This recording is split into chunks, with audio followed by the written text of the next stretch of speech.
Hello, Gina. This is your future madrasta speaking.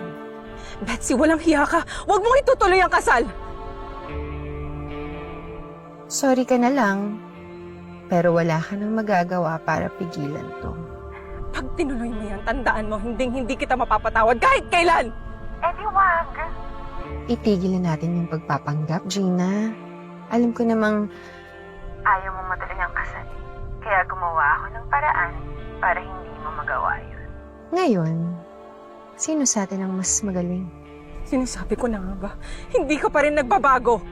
Come on, Gina. Ako pa rin naman ang best friend mo. Naniloko mo. Pero hayaan mo. Pagkasal na ako sa daddy mo, quits na tayo. Sayong-sayo na yung ex ko. At sa akin naman ang tatay mo. Betsy! Betsy! Gerald, bilisan natin!